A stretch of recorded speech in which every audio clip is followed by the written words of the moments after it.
Hi, I'm Wayne Allen, Root for Personal Liberty. What a stunning and miserable day.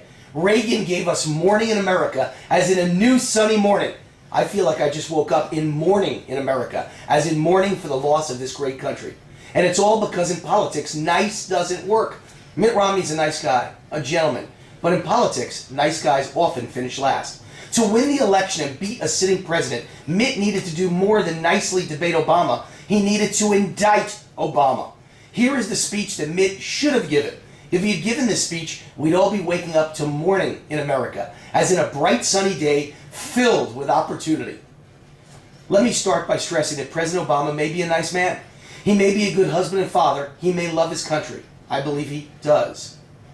He may think he's doing what's right. But the road to hell is paved with good intentions. Nice or not, Barack Obama believes government has the answer to every problem. He believes in the punishment of the successful. He believes in income redistribution. He believes in massive spending and debt. He believes in so many rules, regulations, and mandates, no one can open a lemonade stand anymore without permission from government. Those beliefs destroy economies and kill jobs everywhere they've ever been tried. The U.S. economy under Obama is in crisis and free fall. You don't need to look far to prove Obama's policies are dangerous and deadly. Europe has been following Obama's plan for decades. Big government, big unions, big spending, big taxes, big entitlements, big pensions, free health care, too many government employees, and unlimited spending on green energy and high-speed rail. The result? Economic disaster on a grand scale. Greece, Italy, and Spain are enduring a tragedy few can comprehend. France is next. Someday we'll read about this economic tragedy in history books. America under Barack Obama is following the exact same path. This is the state of the U.S. economy under Obama. Please judge for yourselves. As of Election Day, unemployment is officially listed at 7.9%, the highest for any incumbent since Franklin Delano Roosevelt. More importantly, the real unemployment rate, including the underemployed and those who've given up looking, is in the range of 15%, higher than in most of the years of the Great Depression. Unemployment in the black community, a staggering 14.3% reported. That's only the official number.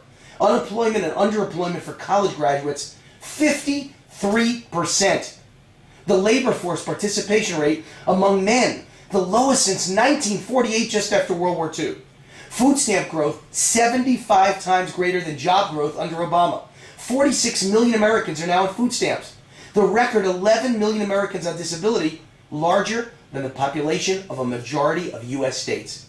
Over 100 million Americans get entitlement checks. That's about 1 out of every 3 Americans.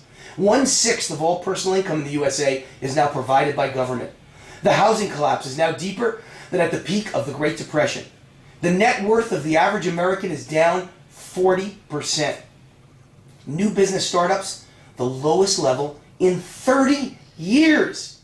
The U.S. credit rating has been downgraded for the first time in history, and I promise you it's about to get downgraded a second time right after the election. We are experiencing unimaginable economic wreckage, crisis, and collapse from coast to coast, and none of this is a coincidence. With 60,000 new rules, regulations, and mandates in only 3.5 years, President Obama has turned the entire U.S. economy into a hostile work environment. Ask any business owner in America. With Obama demonizing the wealthy and taunting entrepreneurs and financial risk takers with "you didn't build that." With the EPA attempting to put the coal industry completely out of business and end oil drilling in America. With thousands of new IRS agents hired to harass and intimidate business owners. With massive new tax increases looming right after the first of the year. A tax cliff. With 3,000 pages of Obamacare containing 23 new taxes. With 2,000 pages of Dodd-Frank making it much harder for banks to loan or for businessmen to raise money.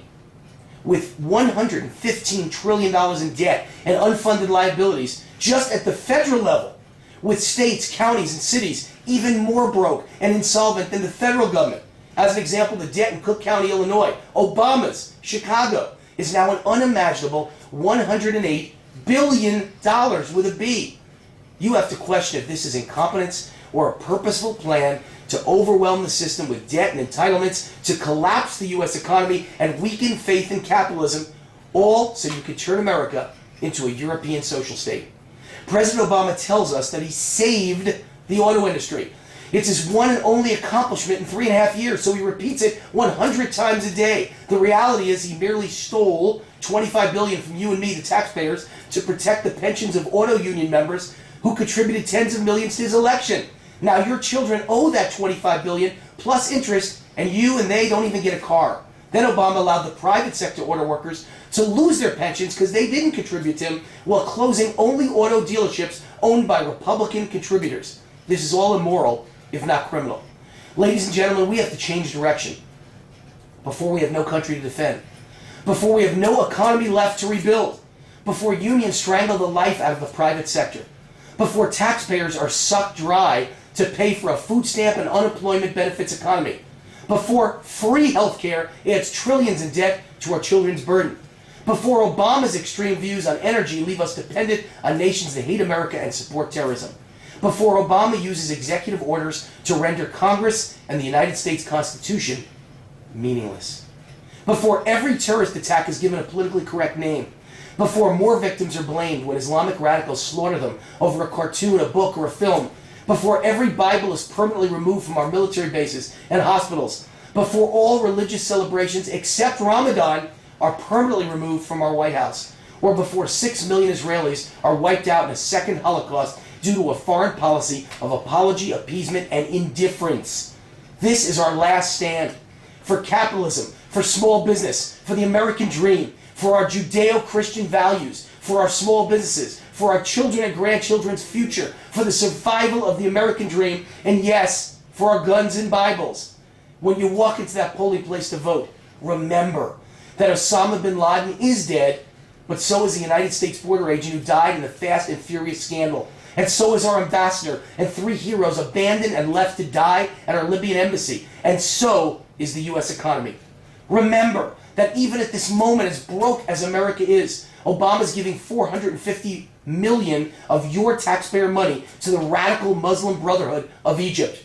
Remember that Obama denigrates those that cling to old-fashioned ideas like God, country, faith, family, capitalism, and our American exceptionalism. Remember that Obama presided over a Democratic convention that booed God 3 times. Forgive, but never forget. Now let's go out and reclaim our country. God bless America. That was the speech Mitt Romney should have given. The American people needed to hear the raw, unvarnished truth without sugarcoating. The key to Mitt's getting elected as president wasn't to debate Obama, it was to indict Obama. Being nice and refusing to offend anyone just re-elected Obama. It may lead to the end of America as we all know it. Well, I'm not Mitt. I'm not waving any white flags. I'm a Tea Party conservative and I'm proud of it. I'm going to fight hard and aggressively, and I'm going to help take our country back.